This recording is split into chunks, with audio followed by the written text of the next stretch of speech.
Alright folks, so in today's video we're going to talk a little bit about some mistakes that first time or new hams make, some of the pitfalls and traps that you might fall into. Somebody asked me if I would do a video like this, so here it is. Before we get started, I did want to say that down here there's a couple of buttons. A like button, a comment button, a subscribe button. Go ahead and click them. It'll make you happy. Now let's get started. Okay, so the first thing we're going to talk about is buying expensive gear. And what I want to say here is don't create a financial hardship for you and your family. Gear can be expensive, and there's nothing wrong with financing gear.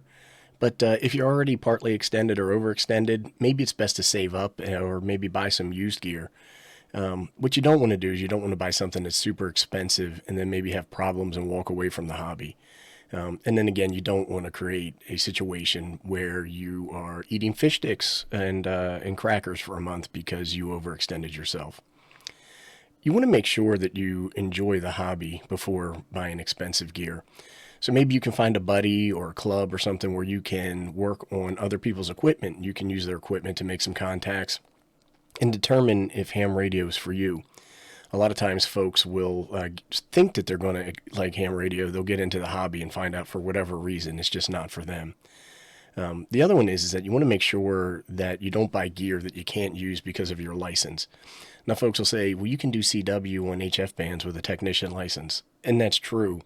But you don't need to buy a contest station. You don't need to buy 7300 to do CW. There's a lot of equipment that is affordable that would allow you to use your technician license without overextending yourself. And I want to talk a little bit about not buying gear that you can't or you won't be able to use. Again, your license will dictate some of the things that you can and you can't do in amateur radio. But the other thing is that maybe you live in an apartment or a condo. Don't go out and buy a contest station. Don't buy a huge giant antenna that you're not going to be able to put up or not be able to use because of space restrictions or potentially an HOA situation. You want to make sure that you buy gear that fits your lifestyle, fits your use case, and isn't going to sit around and collect dust.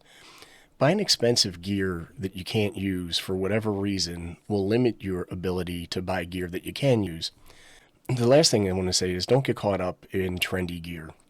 Now, a lot of people say, well, the ICOM 7300 is overhyped and trendy. That's a fantastic entry-level radio. That's not really what I mean when I talk about trendy gear. When I talk about trendy gear, maybe I'm talking about a new HT or a new HF rig that came out that everybody's excited about because it got great reviews in Sherwood, in the Sherwood report. Or maybe everybody's taking selfies with it or Instagram pictures or something like that. Don't get caught up in that. Wait for the product reviews to come out and wait for people to talk about the equipment and its shortcomings, its pros and cons, the things that are good about it, and then make a little bit more of an informed decision. A lot of times people rush out and buy something because it's new, just because it came out. And it turns out there's problems with the firmware. There's maybe problems with some of the electrical components inside. Maybe it's just overhyped and it's not a good piece of equipment. Wait for something to come out and be tried and true and make sure that it has a good following before you purchase. I want to talk a little bit about not listening enough. I'm not talking about listening to hams like me spout on and talk for hours about stuff. I'm talking about listening on the air and take the approach of you have two ears and one mouth, so listen more than you talk. It's important to learn the language, the terms, and the slang so that you understand what people are saying to you. Also, you want to be able to converse in a way that they understand you. That's important, and part of that is learning the phonetic alphabet, your Alpha, Bravo, Charlies. You want to make sure that you know that, and you want to make sure that it rolls off of your tongue. You don't want to be trying to think of the correct phonetic term or making things up. Now, I know some people will say sugar instead of Sierra or stuff like that, but try to use the phonetic alphabet. It'll make you a better ham, and it'll ease your communications with other hams. I wanted to talk a little bit also about repeater protocol.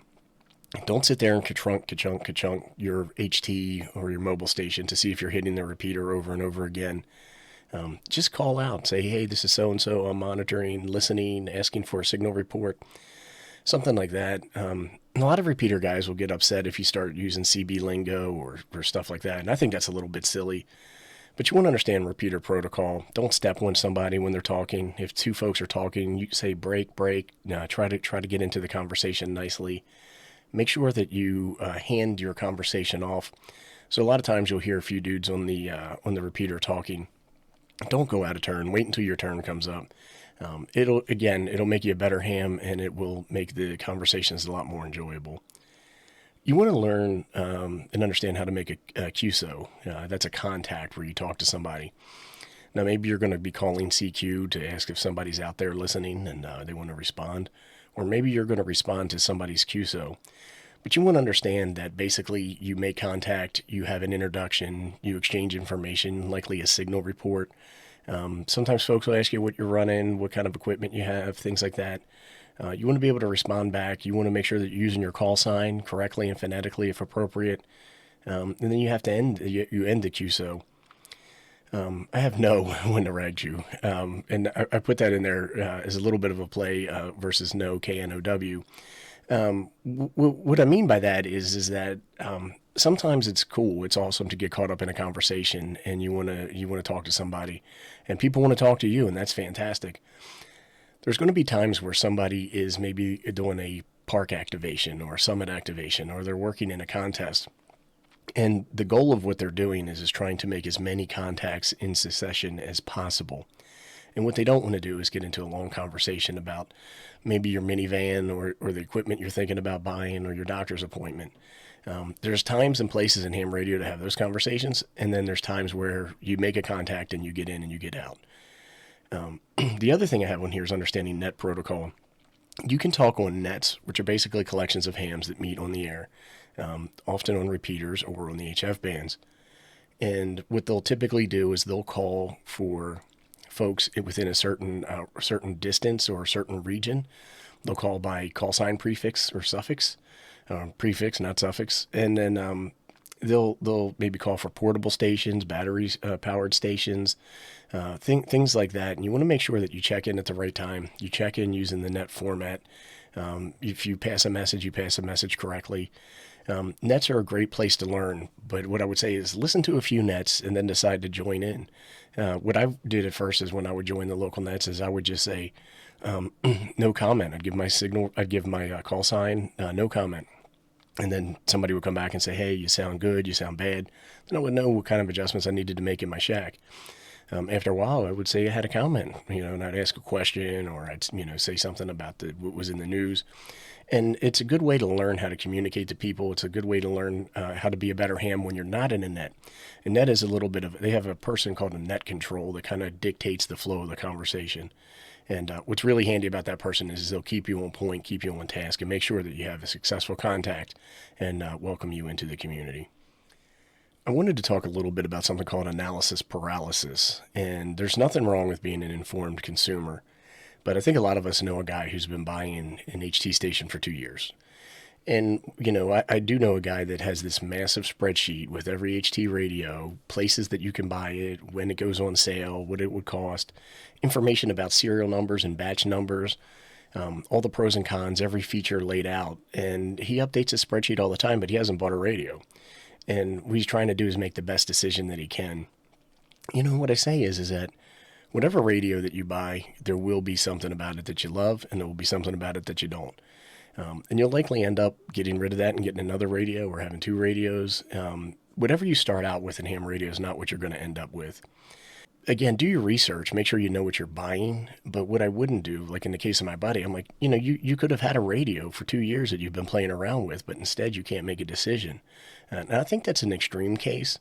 But at the same time, the point I'm trying to convey is that sometimes you need to make a decision and you need to live with your decision, whether it's a good one or a bad one. I have on here, seek advice from informed users, and that's important. Make sure you talk to other hams, and you can do that online. You can do that in Discords, YouTubes. You can do it on Facebook. Now, I know everybody's like, Facebook.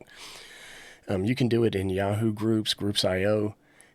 Just seek some advice. I wouldn't heed everybody's advice like they're reading from the Bible, but what I would do is I would use that information to formulate an opinion about a choice that I was going to make. Again, don't get lost in the weeds. That's just that spreadsheet situation where you spend a lot of time trying to figure something out. And then what's really nice is that you can actually join groups, basically people who advocate some kind of equipment.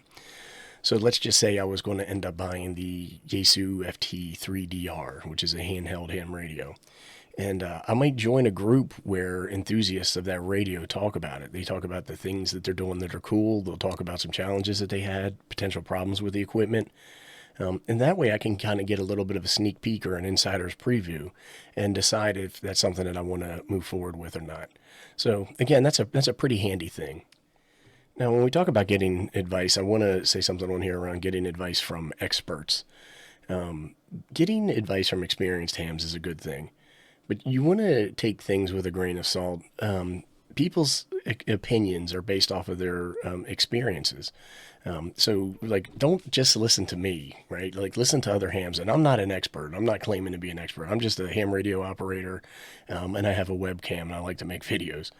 But you do want to talk to people who have been around, who know what they're doing, and get their perspective. And then use that perspective to help formulate your opinions and choices.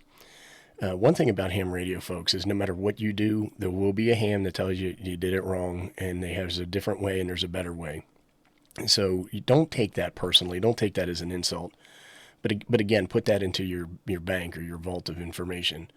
And a lot of times, if somebody's like, hey, I'm an expert, son, I'm an expert on HF, or I'm an expert on this, or I'm an expert in digital, that's where I'm like, I don't think you're an expert, right? Because expertise is something that you demonstrate. You demonstrate it through technique, you demonstrate it through capability, you demonstrate it through conversation, you demonstrate it through teaching and learning. You don't just claim to be an expert. And then if somebody's doing that, then I'm just like, well, I'd rather go talk to somebody else. What I have on here is advice from posers is a bad thing. And when I say posers, I'm talking about people who pose to be an expert and maybe they're not. A lot of times people think that they're smarter than they really are, or they think they have more experience than they really do. And that can happen to yourself where you buy radio, you say, hey, I read all the features, I know how to use this. And maybe you don't. It's important to keep an open mind with everything, and also be wary of folks who may be pushing an agenda or who may be trying to get you to buy some equipment or make the same decisions that they did.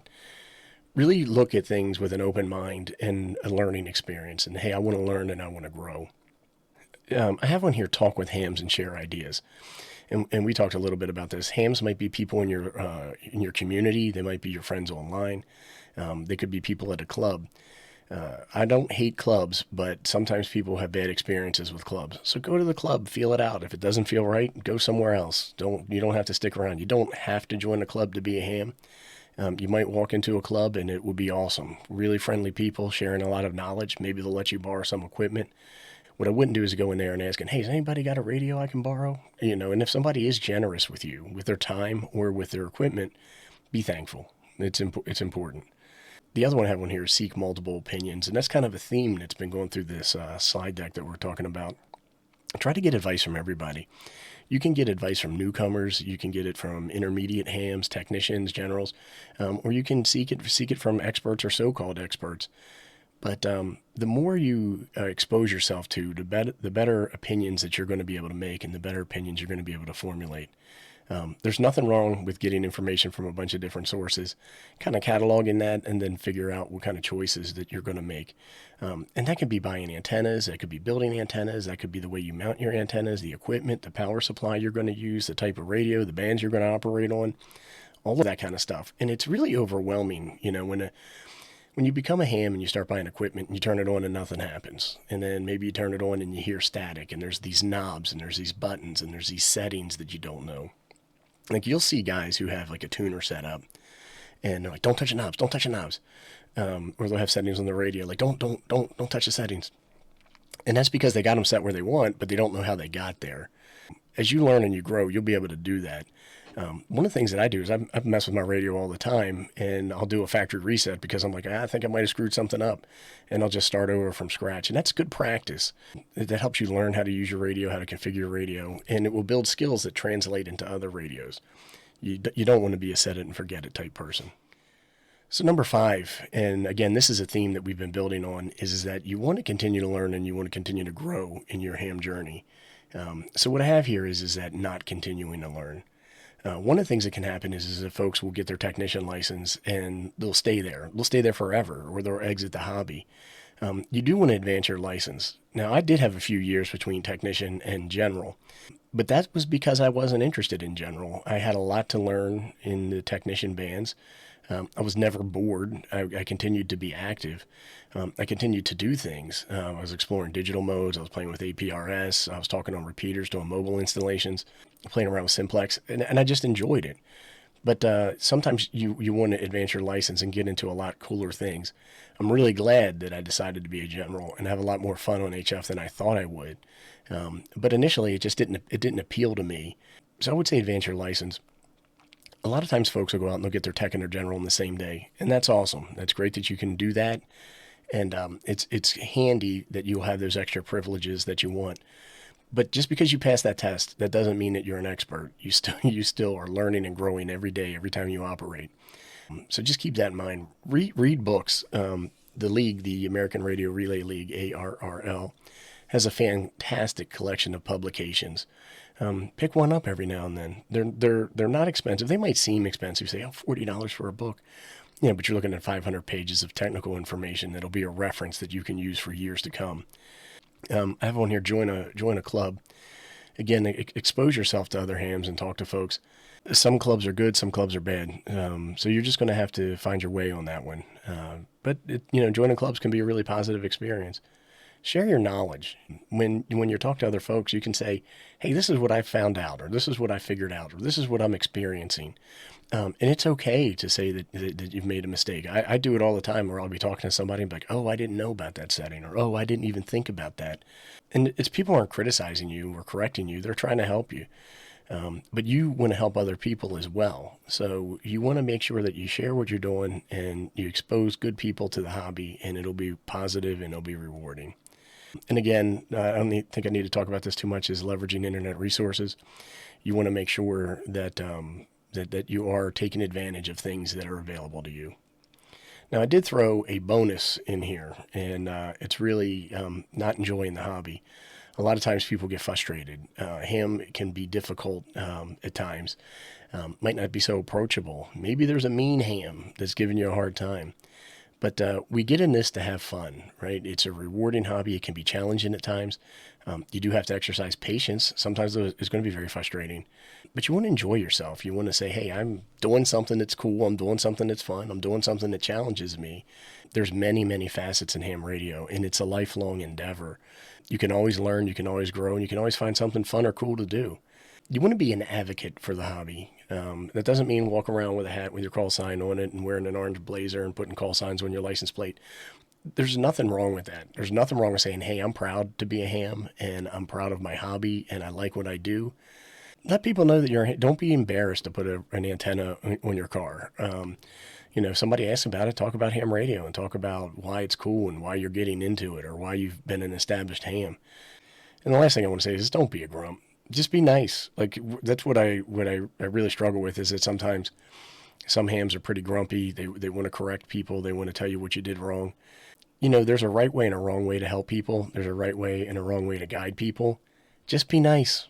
Be nice. That's it.